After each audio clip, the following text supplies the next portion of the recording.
Hello everyone, welcome to back my channel. I hope everyone is having a wonderful day. Before starting the video, please go ahead and hit the subscribe button and give this video a thumbs up. Ava counsels Trina about dating today on General Hospital. Nicholas speaks to Spencer about Trina, and Heather and Ryan work together to discover what happened to Esme. When Heather left Ryan in Spring Ridge years ago, Ryan informed her that she was expecting their kid. He knows, and Heather is shocked. If she actually believed she could keep their daughter a secret from him, Ryan questions. Yes, I went to tremendous measures to ensure it, Heather says. She says none of them was capable of raising a child, but Ryan believes they could have given it a shot. If he wants to try to find her, Heather promises she won't get in the way. I don't need to find her, Ryan says. She's been coming to see me for months. How does she know it's their daughter? Heather queries. She brought a trinket from one of his collections that formerly belonged on a chain of objects, Ryan reveals. Heather acknowledges that she took the chain as a souvenir from him.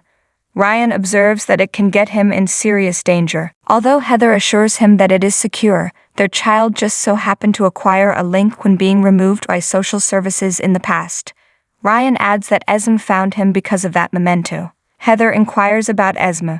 Ryan claims that their daughter is very confident in herself and that they have developed a particular bond.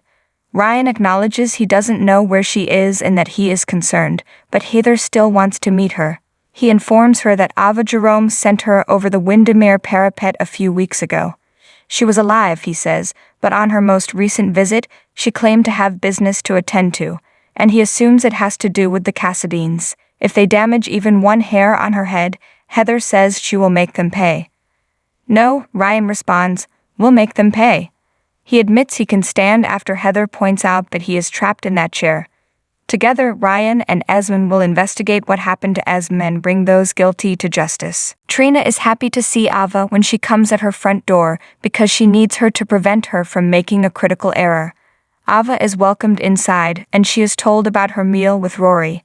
Rory is everything Trina should want, but Ava points out that true love is about doing what one's heart desires rather than what one wants, even if it leads to Spencer, Trina queries. Trina explains to Ava that Spencer is now at home and that it's difficult to pretend to feel the same way about Rory as she does about someone else. Ava claims she is powerless over her emotions. Trina shouts that both Spencer and his girlfriend, who is now picking on others close to her, damaged her. Esme could not have been the Hook's killer after all, according to Ava, who also discusses Ryan's interpretation of the letter the Hook wrote and how it doesn't sound like someone who is all by themselves.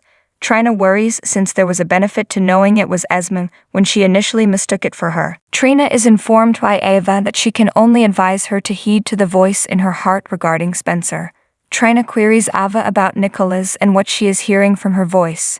Ava chuckles, but she's unsure of whether she'll pay attention to her. Trina considers Ava's counsel as she considers Rory's present before Ava leaves. She picks up her phone and messages, "So happy," to Spencer. She strikes it out and writes "Welcome home" in its place.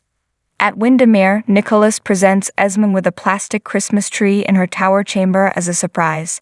She wanted to choose a genuine tree, but that was never going to happen. Nicholas chuckles. As he exits, Nicholas urges her to enjoy the tree. Esme ultimately decides to adorn it with a toilet paper garland. When Spencer gets back to Windermere, he takes out a bottle of sherry and begins to drink. Spencer explains Victor insists they stay here as Nicholas enters the living room. Spencer drinks Chivoli and doesn't Corrado hear about underage drinking. In spite of what his son may believe, Nicholas assures him that he can talk to him since he still loves him. "You are one of the few," Spencer says. Nicholas asserts that this is untrue and that his pals, Aunt Alexis and grandmother Laura all adore him. Trina informed Spencer that not all of his friends support him. He complains that she doesn't even regard him as a friend. Trina has found someone like Rory who can openly declare his love for her, so Spencer can't hold her responsible for what he made her go through. He fears Trina harbors feelings for the officer. He is advised by Nicholas not to lose hope. They are both persistent, according to Nicholas, and neither of them gives up on the people they love. He loves Trina and Nicholas can tell that.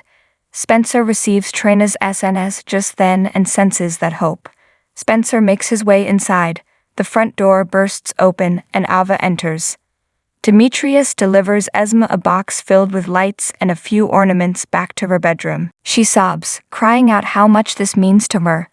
Demetrius bids her good night before departing. Esma is thrilled because she believes Ryan sent Demetrius as a sign.